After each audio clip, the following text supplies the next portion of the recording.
Sa nalalapit na araw ng pag-ibig, kay sarap pagmasdan ang dalawang puso na hanggang ngayon ay patuloy na nagmamahalan kahit na ano paman ang hamon ng buhay. Ang kanilang edad ay hindi alintana upang sila'y patuloy na magpamalas ng pag-ibig sa isa't isa. Ngayon ating tunghayan ang kwento ng dalawang puso na itinadhana habang buhay.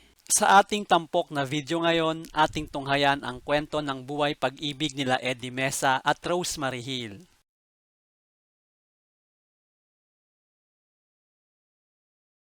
Maraming netizens ang umahanga sa pagsasamahan ng mga lolo at lola ni Andy Eigenman na kapwa Philippine icon ng showbiz industry na sina Eddie Mesa at Rosemary Hill. Ayon sa marami, napakaganda ng relasyon ng mag-asawa. Sa edad nilang 84 at 82, nananatili ang tamis ng kanilang pagsasama.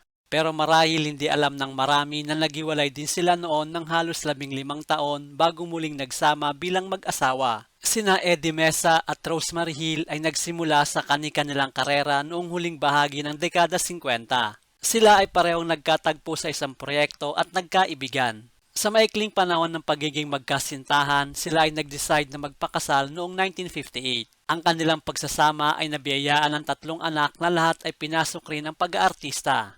Ang panganay nila ay si Michael Edward o kilala rin bilang si Michael de Mesa. Ang ikalawa ay si Rafael Jan o kilala naman sa showbiz bilang si Mark Hill. Ang bunso sa 3 magkakapatid ay sinilang naman noong June 21, 1963 at ito ay walang iba kundi si Evangeline Rose o mas kilala sa pangalang Cherry Hill sa showbiz. Habang nagpapalaki ng mga anak, huminto si Rosemary Hill sa kanyang karera at pinaubaya ang pag-aartista kay Eddie Mesa. Makalipas ang ilang taon noong 1970, nagbalik ang aktres sa showbiz at kaagad nagkaroon ng sunod-sunod na mga proyekto. Ito rin ang mga panahon na nagkakalabuan na ang mag-asawa. Noong 1972, nag-decide maghiwalay sina Eddie at Rosemary. Si Eddie ay umalis ng Pilipinas at nanirahan sa Amerika. Si Rosemary naman ay nagpatuloy sa kanyang bumabalik na pag-usbong na karera sa showbiz. Sa isang panayam, sinabi ni Eddie na noong mga panahon na hiwalay sila ng kanyang asawa ay siyang mga panahon na madilim at miserable ang kanyang buhay, pero ito rin ang naging daan para hanapin niya ang liwanag.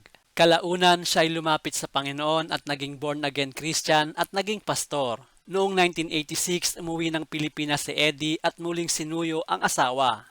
Naging maayos naman ang pagtanggap sa kanya ng aktres at nagkaroon ng pagpapatawaran. Simula ng parehong taon matapos ang halos 15 taon na pagkakahiwalay, sila ay muling nagsama. Ang kanilang pagmamahalan ay hindi na muli pang nabahiran ng anumang pagkakamali at magpahanggang sa ngayon, sila ay nananatiling magkasama at sweet sa isa't isa sa mga edad nila na 84 at 82. Kamakailan lang sabay silang nagbakasyon sa Siargao kung saan dinalaw nila ang kanilang apo na si Andy Eigenman. Ayon sa maraming netizens, sila umano ang naging tulay sa muling pakikipagkasundo ng kanilang apong si Andy sa partner nitong si Filmar Alipayo.